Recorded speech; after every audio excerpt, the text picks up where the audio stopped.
The first time she called him baby, I thought grief had finally loosened her grip on reality. The church smelled like lilies and floor polish, that sharp, sweet scent that settles into your clothes long after the service ends. I remember thinking it was too bright inside for a funeral. Sunlight streamed through the stained glass windows, coloring the wooden pews in soft blues and reds, like the building itself was trying to comfort us or distract us. I sat in the front row, hands folded so tightly in my lap my knuckles ached, staring at my husband's closed casket as if he might suddenly sit up and tell us all this was a mistake. My husband, Robert, had been many things in his 62 years: stubborn, gentle, infuriating, loyal, but never careless, never dramatic. The heart attack that took him felt like an insult, like life had broken its own rules. On my right sat my son, Daniel. His shoulders were stiff, jaw clenched, eyes fixed forward. On my left was his wife, Leela.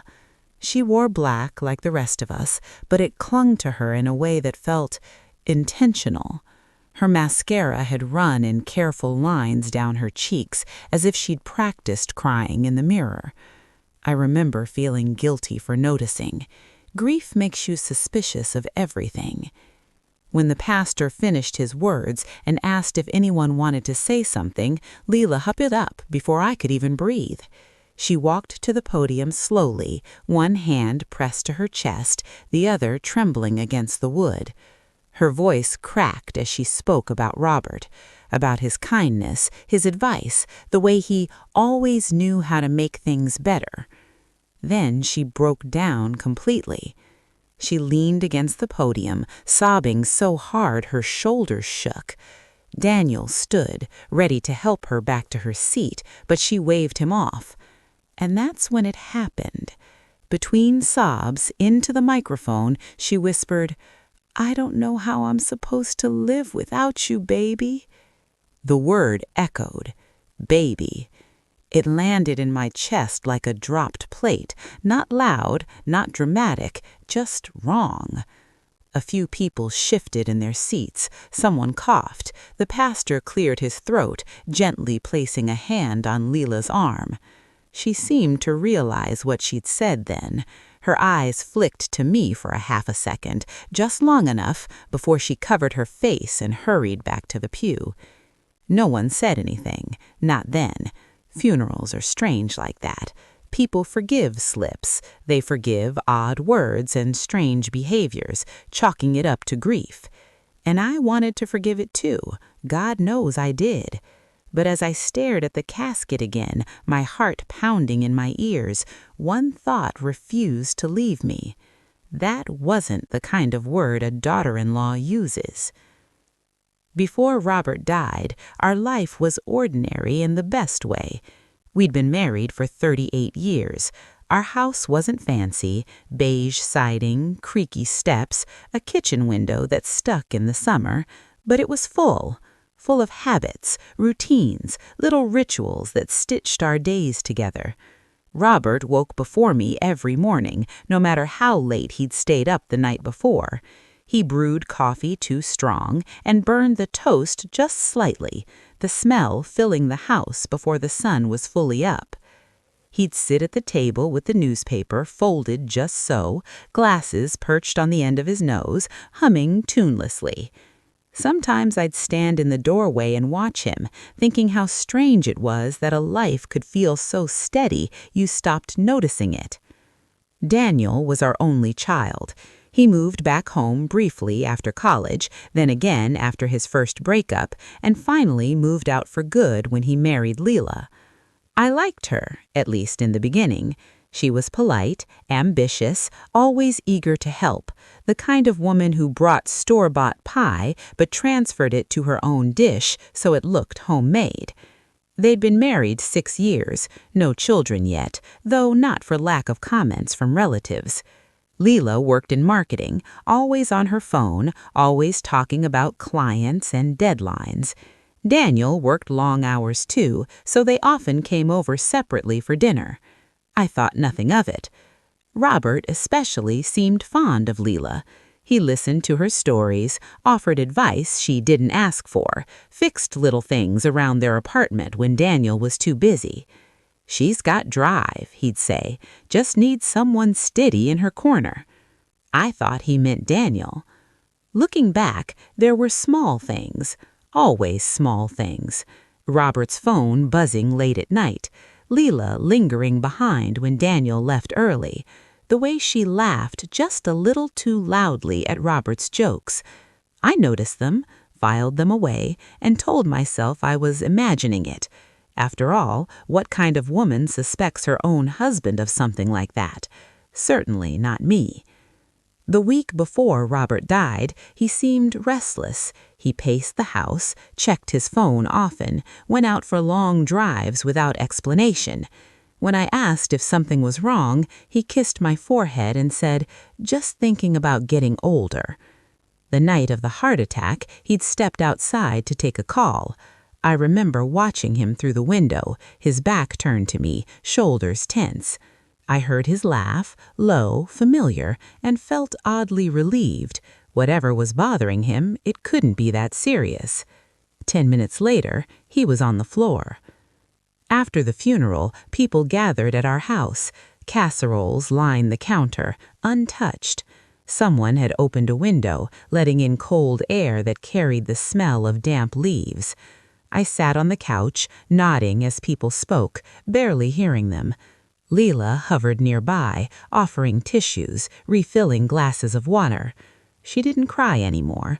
Her eyes were red, but her voice was steady now. Too steady. At one point, I stood to go to the bedroom and found her there already, standing near Robert's dresser. She turned quickly when she saw me, like a child caught snooping.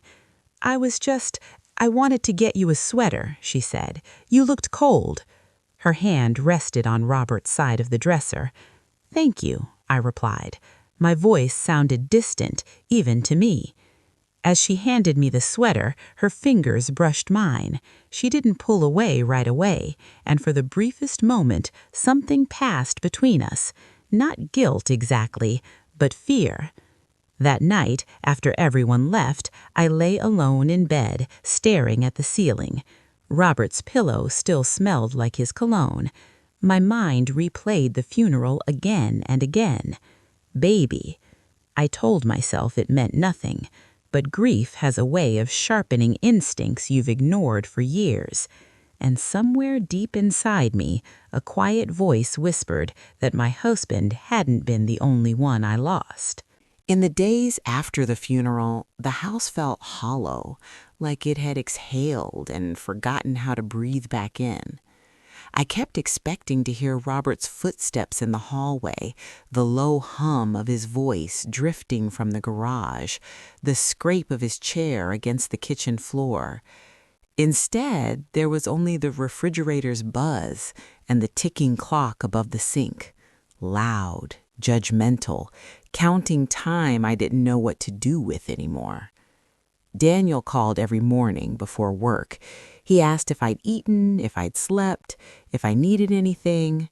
I told him I was fine, because that's what mothers do, even when they're not.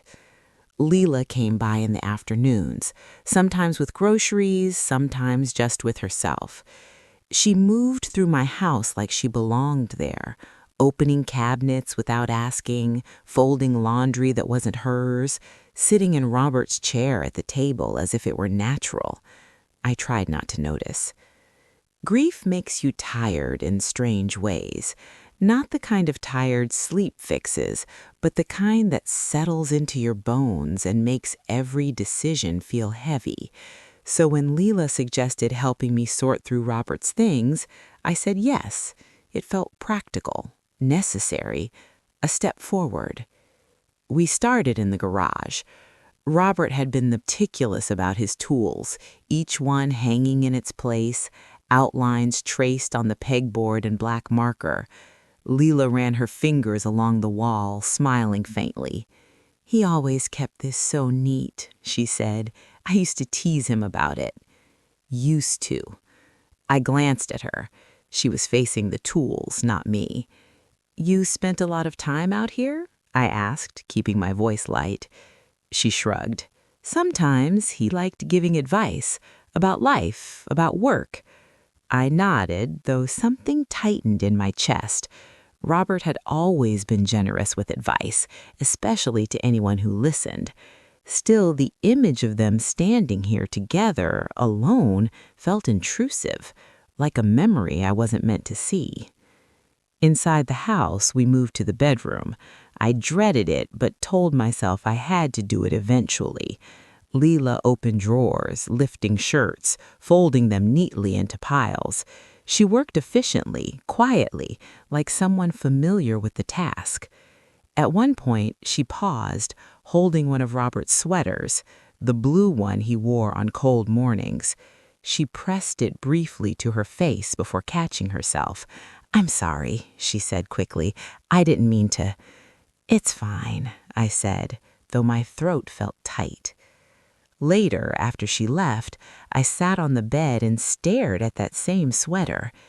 It occurred to me then that Leela mourned Robert differently than Daniel did. Deeper, maybe, or closer. The thought unsettled me enough that I stood and went to the dresser. Robert's phone was still there, plugged into the charger where he'd left it the night he died. I hadn't touched it before. It felt wrong, like opening a door I wasn't ready to walk through. But something pulled me forward. Not suspicion exactly, but a need to understand the man I'd lost. The phone was locked. I tried his birthday. Nothing. Our anniversary. Nothing. Then, without thinking too hard about it, I entered Daniel's birthday. The screen lit up. I sat down slowly. There were missed calls, messages, most from me, from Daniel, from work. But one name appeared again and again, especially late at night. Leela. My heart began to pound, hard enough that I worried I might hear it echo in the room. I told myself there had to be an explanation. Family chats, work favors, something innocent. I opened the message thread. At first, it was harmless, casual, jokes, complaints about traffic. Then, gradually, the tone shifted. The messages grew longer, more personal. Late-night confessions, shared frustrations. "I wish you were here. Feel like you're the only one who really understands me.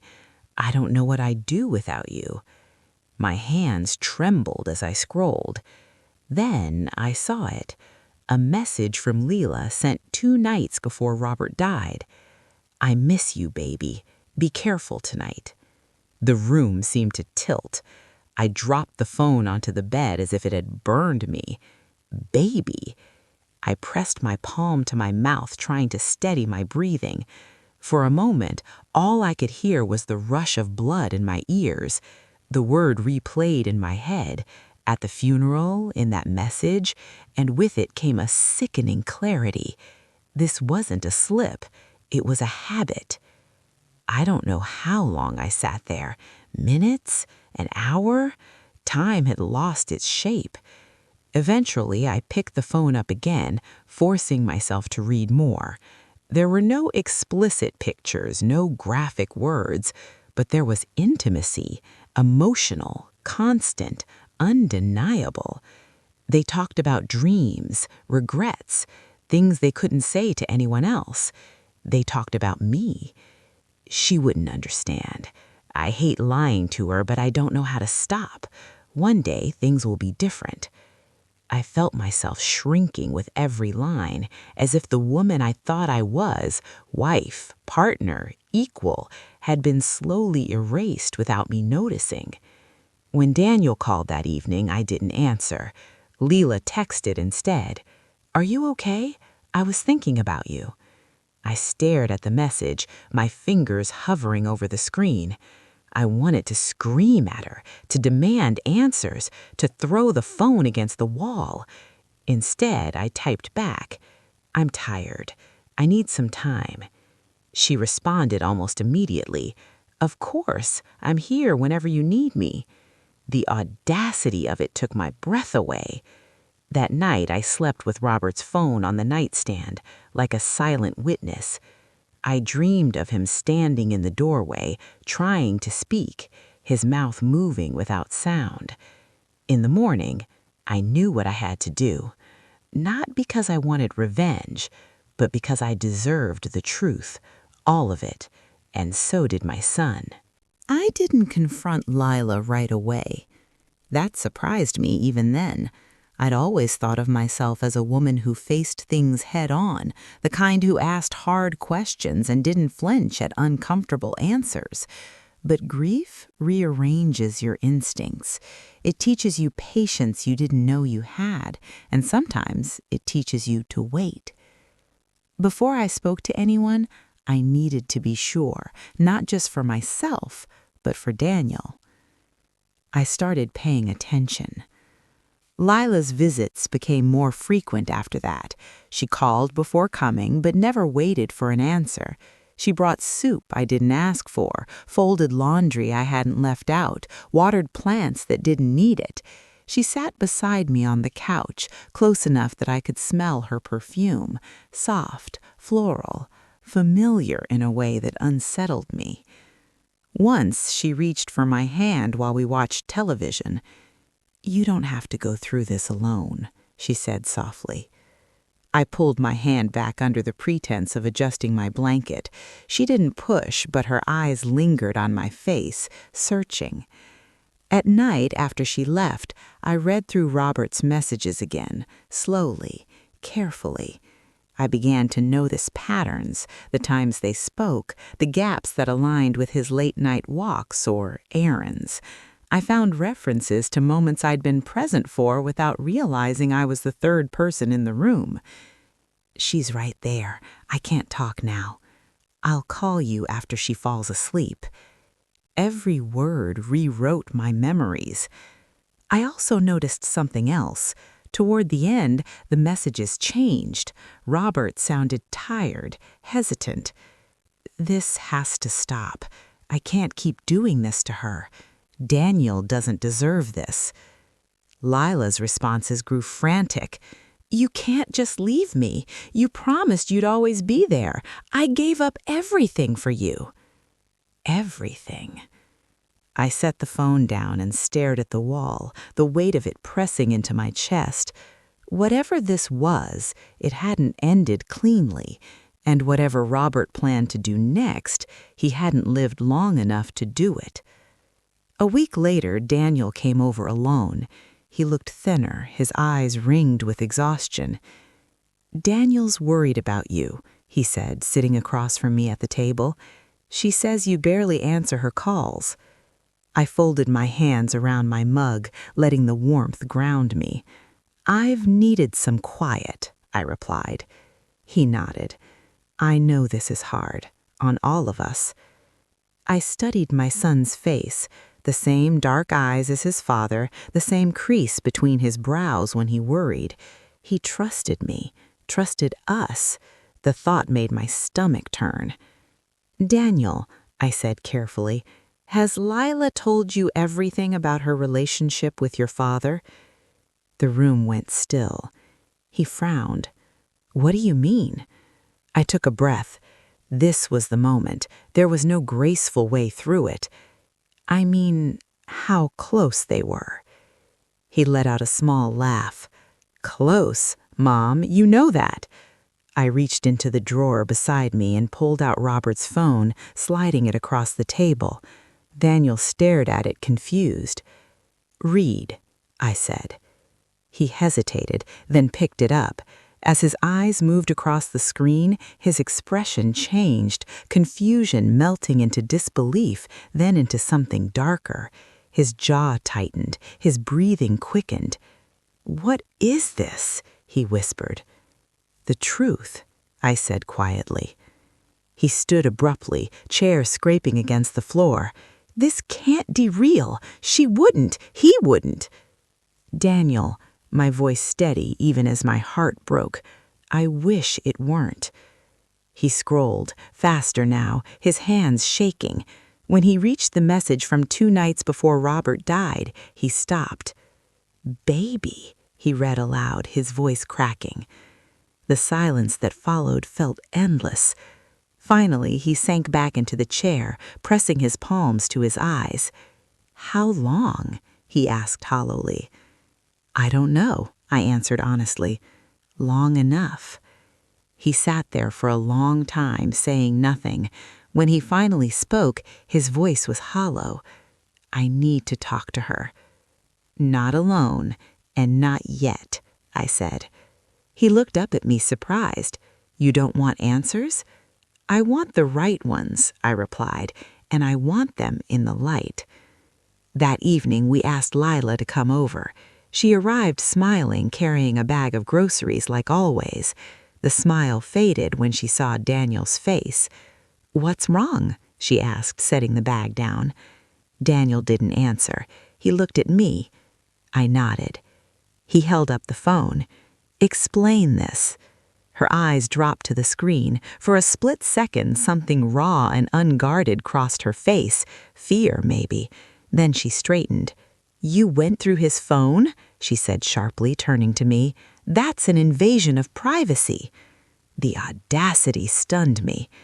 "I called my husband baby at his funeral." Her lips parted.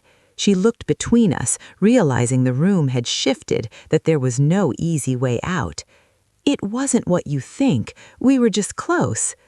Daniel laughed bitterly. "Close?" She stepped toward him. "You don't understand." "No, I don't think you understand. You were sleeping with my father." She flinched like the words had struck her. "I loved him," she whispered. The confession hung in the air, heavy and irreversible. I felt something settle inside me then, not rage, not triumph, but clarity. This conversation isn't over, but it won't continue like this. Lila looked at me, eyes pleading. "Please, I never meant to hurt you." "Yet you did, and now you will listen." We sat at the kitchen table, the same place where we'd celebrated birthdays and argued over bills and shared quiet Sunday breakfasts. Now it felt like a courtroom. No raised voices, no slammed doors, just three people facing the truth they'd all been avoiding. Leela sat across from us, her hands folded tightly in her lap. She looked smaller somehow, stripped of the confidence she usually wore like armor. Daniel leaned back in his chair, arms crossed, his face unreadable. I took the seat at the head of the table, not because I planned it that way, but because it felt right. "Start from the beginning," I said. Leela swallowed. "It wasn't supposed to happen." I didn't respond. Silence has a way of forcing people to keep talking. "It started 2 years ago. Daniel was always working late. I felt invisible. And your husband, he listened. He asked how I was really doing." Daniel's jaw tightened, but he said nothing. "He told me I was smart," she said softly, "that I deserved more than being an afterthought. At first it was just talking, coffee in the garage, messages late at night. Until it wasn't," I said. She nodded, tears spilling over now. "I didn't plan to fall in love with him. I felt a strange detachment then, like I was watching someone else's life unravel." "Did you plan to betray your husband?" I asked. She looked at Daniel, her voice barely audible. "I never stopped loving you." Daniel let out a sharp breath. "You loved him enough to call him baby." She flinched again. "It was a habit. I didn't even realize I said it." "That's what scares me," I replied quietly, "that it felt natural." She wiped her face, her movements frantic. "He was going to end it," she said suddenly. "Before he died, he told me he couldn't keep hurting you, that he needed to fix his family." I closed my eyes for a moment. Somehow that hurt more than the affair itself. Daniel stood abruptly. "Get out." Leela looked at him, stunned. "Daniel, please." "Get out," he repeated, his voice shaking. "I can't even look at you right now." She turned to me then, desperation in her eyes. "Please, say something." I met her gaze steadily. "You should go." She left without another word, the door closing softly behind her. The quiet that followed felt immense. Daniel sank back into his chair, burying his face in his hands. "How am I supposed to live with this?" he whispered. I reached across the table and rested my hand over his. "That's how you live, one breath at a time," I said. In the days that followed, the truth spread, not in a dramatic explosion, but in careful, deliberate steps. Daniel moved out of the apartment he shared with Leela. He took time off work. He cried in ways I'd never seen before, grief layered on top of grief. Leela tried calling, texting, apologizing. I blocked her number. When the rest of the family began asking questions, Daniel told them himself. Not details, just enough. There was shock, disbelief, anger. Some people didn't believe him at first. Others did immediately. I didn't correct anyone. I didn't add fuel to the fire. The truth didn't need help. At church the following Sunday, people avoided Leela's pew. Whispers followed her down the aisle. I watched from my seat, not with satisfaction, but with a quiet sense of justice. Actions echo. They always do. A week later, Leela showed up at my door. She looked exhausted, hollow. The confidence was gone. "I know you don't owe me anything," she said, standing on the porch, "but I need to say this to you." I considered closing the door. Instead, I stepped aside. She didn't sit. She stood in the living room, twisting her hands together. "I was jealous of you," she admitted, "of what you and Robert had. I wanted to feel chosen the way you were." I listened. "I know I destroyed my marriage," she continued. "I know I hurt you. I don't expect forgiveness." "No," I said gently. "You shouldn't." She nodded, tears falling freely now. "I just needed you to know I'm sorry." After she left, I sat alone on the couch, the weight of it all pressing down on me. I didn't feel victorious. I didn't feel healed. But I felt something important. Free. Because the truth, once spoken, has a way of loosening chains you didn't know you were wearing. The weeks after Leela left our lives felt quieter than I expected. Not peaceful, not yet, but still, like the air after a storm, heavy and damp, waiting to settle. Daniel stayed with me for a while. He took the guest room, though I could hear him pacing at night, the soft creak of the hallway floorboards echoing his restlessness. We didn't talk much about Leela anymore, not because it didn't hurt, but because the pain had shifted. It was no longer sharp and shocking.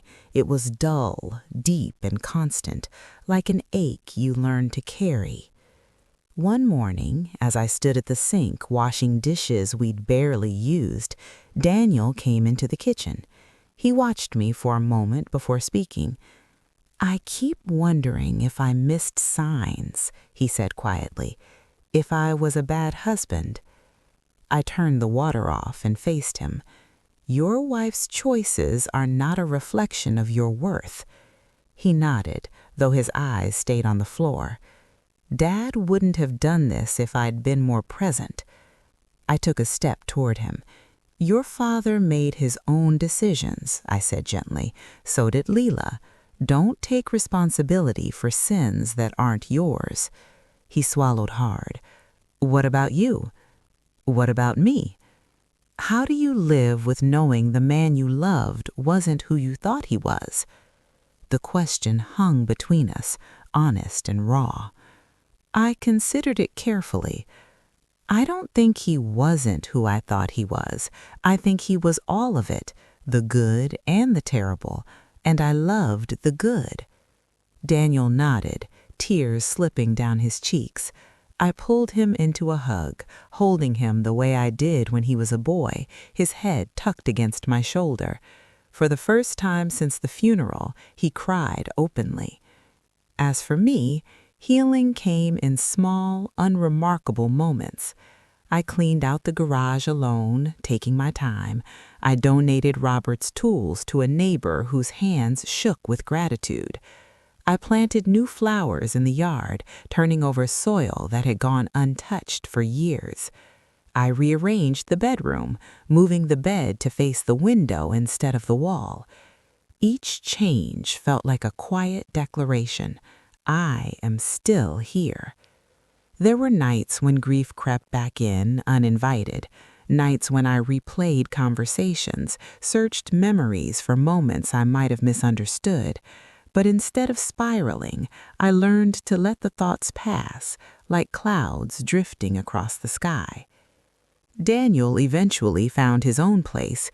He started therapy. He laughed again, softly at first, then with more confidence. The lines in his face eased. One afternoon, months later, he came over with takeout and a tentative smile. "I ran into Leela," he said. My chest tightened, but I kept my voice steady. "How was she?" "Different," he replied, quieter. She apologized again. I told her I hope she finds peace, but it won't be with me. I nodded. "That sounds like closure." He smiled faintly. "I think it is."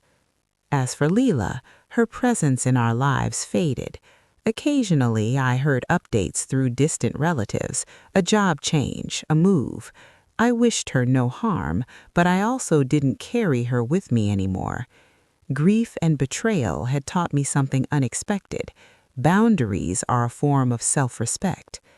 On the anniversary of Robert's death, I went to the cemetery alone. The grass was freshly cut, the air crisp. I placed flowers at his grave and stood there for a long time, letting memories surface without judgment.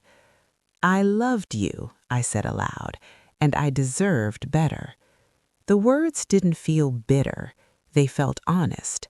When I left, I didn't look back. Time doesn't heal everything the way people promise it will. What it does, if you let it, is teach you how to live around the wound without letting it define you. By the time spring arrived, I had learned the shape of my grief well enough to carry it without stumbling. The house no longer felt like a museum of what I'd lost. It felt lived in again. I let sunlight in. I cooked meals I enjoyed instead of meals Robert liked. I bought new pillows, bright ones, without worrying whether they matched his taste. Small rebellions, necessary ones. One afternoon, while sorting old paperwork in the study, I came across a manila envelope tucked behind the filing cabinet. My name was written on it in Robert's handwriting. My heart skipped. Inside were documents I'd never seen before. Copies of emails, printed bank statements, a handwritten letter folded neatly on top. I sat down slowly, the chair creaking under me. The letter was dated 3 days before Robert died. If you're reading this, it means I didn't get the chance to say these things out loud. My throat tightened as I continued. "I have failed you in ways I don't know how to undo. I let loneliness turn into selfishness. I crossed lines I should never have approached. There is no excuse for it." Tears blurred my vision. I was going to tell you everything. I was going to end it and ask for forgiveness, even if I didn't deserve it. I don't expect you to understand. I only hope in time you will remember that I loved you, even when I betrayed that love. I pressed the letter to my chest, breathing through the ache. The final lines were written more shakily. "Please don't let this destroy you. You are stronger than my worst mistakes." I sat there for a long time, the letter resting in my lap. It didn't erase what he'd done. It didn't absolve him, but it offered something I hadn't realized I needed: acknowledgement. I shared the letter with Daniel later that evening. He read it silently, his face tight, then nodded. "I think he was afraid," he said, "afraid to lose both of you." "That doesn't excuse it," I replied. "No," Daniel agreed, "but it explains some of it." Understanding doesn't always bring peace. Sometimes it just brings acceptance, and that, I was learning, was enough. As summer unfolded, I found myself reaching outward again. I joined a walking group at the park. I volunteered at the community center, helping other women navigate loss and starting over. I listened more than I spoke. One afternoon, a woman my age sat beside me, her eyes red. "My husband cheated," she whispered, "with my niece." I felt my chest tighten in recognition. I took her hand and said the only thing I knew was true. "You're not foolish for trusting. You're human." Saying it out loud felt like reclaiming something that had been taken from me. Months later, Daniel called me with excitement in his voice. "I met someone," he said. "I'm taking it slow." I smiled into the phone. "That's wise." "She knows everything," he added. "I didn't hide it." "That's even wiser." The past doesn't disappear just because you move forward. It becomes part of the road behind you, visible, instructive, but no longer blocking the way. On quiet evenings, sometimes I thought of the funeral, of that single word that cracked my world open: baby. It had been the beginning of the truth. Painful, yes, but necessary. Because lies rot silently. Truth, even when it hurts, lets light in. If you had told me years ago that one word, just one careless word spoken at the wrong moment, could unravel an entire life, I wouldn't have believed you. I would have said love is stronger than that, marriage is sturdier, family is safer. But standing at my husband's funeral, listening to my daughter-in-law call him baby, I learned something that took a long time to accept. The truth doesn't always arrive gently. Sometimes it slips out when people are exhausted, grieving, or careless, and once it does, there's no putting it back where it came from. For a long time after everything came out, I wondered if I should have ignored it, if I should have buried that word alongside my husband and let the rest of my life continue unchanged. There were moments when silence felt easier, kinder even. Silence would have spared my son pain. It would have preserved the image of a marriage I thought I had. It would have allowed everyone to keep pretending. But silence has a cost. Silence asks you to live in half-truths. It asks you to swallow your instincts and doubt your own reality. It asks you to smile at people who have already decided your feelings are negotiable. And I realized something important. Protecting a lie is not the same as protecting peace. Peace built on deception eventually collapses under its own weight. It did in my home. It did in my heart. There is a particular kind of grief that comes with betrayal, one that people don't talk about enough. It isn't just the loss of trust, it's the loss of memory. You look back on moments you once cherished and wonder who else was in the room with you. You replay laughter and kindness, asking yourself whether they were real or borrowed from someone else. That kind of grief can make you question your worth. I did. I asked myself if I had been too ordinary, too predictable, too comfortable to hold my husband's attention. I wondered if my loyalty had made me boring, if my trust had made me naive. And here's the truth I wish someone had told me sooner. Being faithful, steady, and trusting is not a flaw. It is not something that invites betrayal. It is something that exposes it. Betrayal says everything about the person who chooses it and nothing about the person who is wounded by it. Learning that didn't happen all at once. It came slowly, through quiet mornings, hard conversations, and small acts of choosing myself when it would have been easier not to. I also learned that love doesn't disappear just because it's complicated. I loved my husband. I still do. I also acknowledged that he failed me in ways that mattered. Both things can be true. Life is rarely clean enough to offer us simple villains and perfect victims. Forgiveness, for me, didn't mean pretending it never happened. It meant refusing to let his worst decision define my future. It meant honoring the years we shared without letting them excuse the years he betrayed. And boundaries, real boundaries, became my greatest act of self-respect. I didn't chase explanations that would only reopen wounds. I didn't demand apologies that couldn't undo damage. I allowed people to sit with the consequences of their choices, even when that meant stepping away, especially then. Watching my son heal taught me something too. Children, even grown ones, learn how to love by watching us. They learn how to endure pain. They learn how to leave situations that dishonor them. And they learn whether self-respect is negotiable. I wanted my son to know that dignity matters, that truth matters, that no relationship, no matter how long or how tangled, is worth losing yourself over. Today, my life is quieter, but it is honest. I laugh without suspicion. I sleep without questioning my instincts. I trust again, slowly, carefully, and when I do, I trust myself most of all. If you're listening to this and carrying your own quiet suspicion, your own unanswered question, your own moment that didn't quite make sense, I want you to know something. You're not wrong for noticing. You're not dramatic for asking. And you're not weak for wanting the truth. The truth may change your life. It may cost you relationships. It may ask you to grieve not just people, but versions of the future you once imagined. But it will also give you something nothing else can: yourself. So I'll leave you with this question, one I asked myself over and over before I found my footing again. If you knew the truth would hurt, but silence would cost you your dignity, which would you choose? If this story touched something in you, if it reminded you that you're not alone in your questions or your pain, consider sharing it with someone who might need to hear it.